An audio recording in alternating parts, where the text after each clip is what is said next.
Hello welcome back to YouTube channel. ഇന്ന് നമ്മുടെ summer hair growth ചാലഞ്ചിലെ ലാസ്റ്റ് ദിവസമാണ് കേട്ടോ. ഇനി നമുക്ക് നമ്മുടെ സ്കാൽപ്പും അതേപോലെ തന്നെ മുടിയൊക്കെ നന്നായിട്ട് ക്ലീൻ ആക്കിയിട്ട് അവസാനിപ്പിക്കുക കേട്ടോ. ഏതായാലും ഓയിലിംഗ് ചെയ്യല്ലേ, അപ്പം അതിൻ്റെ കൂടെ നമുക്ക് ഈ ഒരു സാധനം കൂടി മിക്സ് ചെയ്തിട്ട് നമ്മുടെ മുടി കൊഴിച്ചിൽ എങ്ങനെ കുറയ്ക്കാം, അതേപോലെ തന്നെ പുതിയ പുതിയ മുടികൾ കിളിർക്കാനായിട്ട് ഈ ഒരു രീതിയിൽ നിങ്ങൾ ആഴ്ചയിൽ ഒരു തവണ വെച്ചിട്ടൊന്ന് ചെയ്തേക്കാം കേട്ടോ. നല്ല റിസൾട്ട് കിട്ടുന്ന ഒരു പാക്കും അതേപോലെ തന്നെ ഓയിലിംഗ് മെത്തേഡും ആണ്. അപ്പം നമുക്ക് നേരെ വീഡിയോയിലേക്ക് പോവാം. അതിന് മുൻപായിട്ട് ചാനൽ ആരെങ്കിലും ആദ്യമായിട്ട് കാണുന്നെങ്കിൽ വീഡിയോസൊക്കെ ഒന്ന് കണ്ടു നോക്കുക. നിങ്ങൾക്ക് ഇഷ്ടമാവുകയാണെങ്കിൽ ചാനൽ ഒന്ന് സബ്സ്ക്രൈബ് ചെയ്ത് സപ്പോർട്ട് ചെയ്യുക. ഇനി നമ്മൾ ഓയിലിൻ്റെ കൂടെ മിക്സ് ചെയ്യാനായിട്ട് പോകുന്നത് ഈ ഒരു സാധനമാണ് കേട്ടോ. അപ്പം ഇത് നമുക്ക് എല്ലാവർക്കും അറിയാം, ചുവന്നുള്ളി, അല്ലെങ്കിൽ നിങ്ങൾക്ക് പകരം വേണമെങ്കിൽ സബോള ഉണ്ടെങ്കിൽ അത് കൊടുക്കുക കേട്ടോ. നമ്മുടെ മുടിയിലേക്ക് എത്ര ആവശ്യമുണ്ട് അതിനനുസരിച്ചിട്ട് എടുക്കാം കേട്ടോ. അപ്പം ഞാനിവിടെ രണ്ടും കൂടി മിക്സ് ചെയ്തിട്ടാണ് എടുത്തിട്ടുള്ളത്. ഇനി നമുക്കൊന്ന് അരച്ചെടുക്കണം. അതിനായിട്ട് മിക്സിയുടെ ജാർ എടുക്കാം. അതിലേക്ക് അരിഞ്ഞു വെച്ചിരിക്കുന്ന സബോള അതേപോലെ തന്നെ ചുവന്നുള്ളിയും കൂടി ചേർത്തിട്ട് നന്നായിട്ടൊന്ന് അരച്ചെടുക്കാം കേട്ടോ. അപ്പോൾ ഒട്ടും തന്നെ വെള്ളം ചേർത്ത് കൊടുക്കേണ്ട ആവശ്യമില്ല.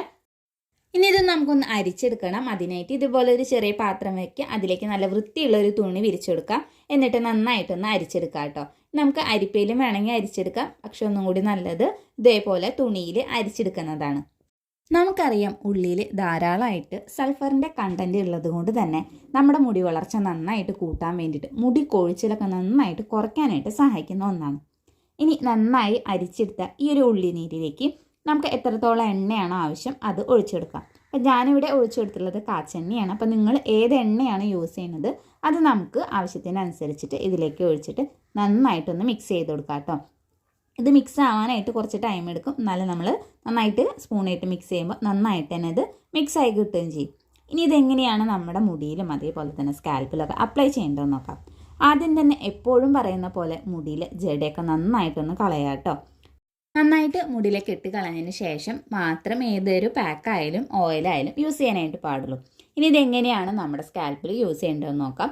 ഇതേപോലെ നമ്മുടെ തലയോട്ടി ഓരോ സെക്ഷൻ ആക്കിയിട്ട് എടുക്കുക. എന്നിട്ട് ഈ ഒരു പാക്ക് നമ്മുടെ തലയോട്ടിൽ നന്നായിട്ട് തന്നെ തേച്ച് കൊടുക്കാം കേട്ടോ. പിന്നെ ഈ ഒരു മിക്സ് നമ്മുടെ മുടിയുടെ ലെങ്ത്തിൽ തേക്കേണ്ട ആവശ്യമില്ല, സ്കാൽപ്പിലാണ് ഏറ്റവും കൂടുതലായിട്ട് തേച്ച് കൊടുക്കേണ്ടത്. അങ്ങനെ നന്നായിട്ട് തന്നെ നമ്മുടെ തലയോട്ടിൽ ഈ ഒരു മിക്സ് തേച്ച് പിടിപ്പിക്കുക കേട്ടോ. നന്നായിട്ട് തന്നെ നമ്മുടെ മുടി കൊഴിച്ചിൽ കുറയ്ക്കാൻ വേണ്ടിയിട്ടായാലും മുടിയുടെ വളർച്ച കൂട്ടാനായിട്ടും ഈ ഒരു രീതി വളരെ നല്ലതാണ്. നമുക്ക് ആഴ്ചയിൽ ഒരു തവണ വെച്ചിട്ട് ഉപയോഗിക്കുകയാണെന്നുണ്ടെങ്കിൽ നന്നായിട്ട് തന്നെ നമ്മുടെ മുടിയിലെ പ്രശ്നങ്ങളൊക്കെ കുറഞ്ഞു കിട്ടാനായിട്ട് സഹായിക്കും. മുടി കൊഴിച്ചിലാണ് നിങ്ങളെ മെയിൻ ആയിട്ടുള്ള പ്രശ്നം എന്നുണ്ടെങ്കിൽ ഈ ഒരു രീതി നിങ്ങൾ എന്തായാലും ഒന്ന് ട്രൈ ചെയ്ത് നോക്കാം കേട്ടോ. ആഴ്ചയിൽ ഒരു തവണ വെച്ചിട്ട് ഒരു മാസം നിങ്ങൾ ഇതേപോലെ ചെയ്യുകയാണെന്നുണ്ടെങ്കിൽ നന്നായിട്ട് തന്നെ മുടി കൊഴിച്ചിൽ കുറയ്ക്കാനായിട്ട് സാധിക്കും. അപ്പം നിങ്ങൾ എന്തായാലും ഒന്ന് ട്രൈ ചെയ്ത് നോക്കുക.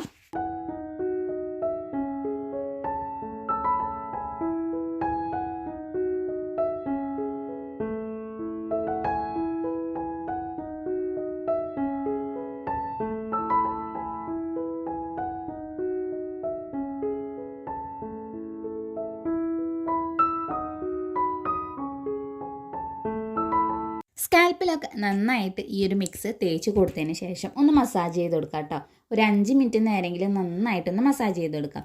അപ്പം ഇങ്ങനെ മസാജ് ചെയ്യുമ്പോൾ തന്നെ നമ്മുടെ ബ്ലഡ് സർക്കുലേഷൻ കൂടാനും അതോടൊപ്പം നമ്മുടെ മുടി കൊഴിച്ചിലൊക്കെ നന്നായിട്ട് കുറയ്ക്കാനായിട്ട് സഹായിക്കും. അതേപോലെ തന്നെ ഈ ഒരു പാക്ക് അല്ലെങ്കിൽ ഈ ഒരു മിക്സ് ഏതെങ്കിലും സ്ഥലത്തിൽ എത്താത്തതായിട്ടുണ്ടെങ്കിൽ ആ ഒരു സ്ഥലത്തിലേക്ക് എത്താനായിട്ടും ഈ ഒരു മസാജിങ് കൊണ്ട് സാധിക്കും. നേരത്തെ നമ്മൾ എണ്ണ നമ്മുടെ സ്കാൽപ്പിൽ മാത്രമാണ് കേട്ടോ തേച്ച് കൊടുത്തിട്ടുണ്ടായിരുന്നത്. കുറച്ച് എണ്ണ ഇതേപോലെ എടുക്കുക. എന്നിട്ട് നമ്മുടെ മുടിയുടെ ലെങ്ത്തിലും അതേപോലെ തന്നെ അറ്റത്തായിട്ട് നന്നായിട്ടൊന്ന് തേച്ച് കൊടുക്കുക കേട്ടോ. അപ്പം ഇത് നമ്മുടെ സ്പ്ലിറ്റൻസ് കുറയ്ക്കാൻ വേണ്ടിയിട്ട് മുടിയിലെ ഡ്രൈനെസ് ഒക്കെ കുറയ്ക്കാനായിട്ട് വളരെ നല്ലതാണ്. ഇനി എല്ലായിടത്തും നന്നായിട്ട് തേച്ച് കൊടുത്തതിന് ശേഷം നമുക്ക് മുടി ഒന്ന് കെട്ടി വയ്ക്കാം. ഒരു 20 മിനിറ്റ് തൊട്ടിട്ട് 30 മിനിറ്റ് നേരം വെക്കാം കേട്ടോ. അത്രയും നേരം വെച്ചാൽ മതി. അതിന് ശേഷം നമുക്ക് നല്ലൊരു ഷാമ്പും കണ്ടീഷണറും ഉപയോഗിച്ചിട്ട് കഴുകിക്കളയാവുന്നതാണ്.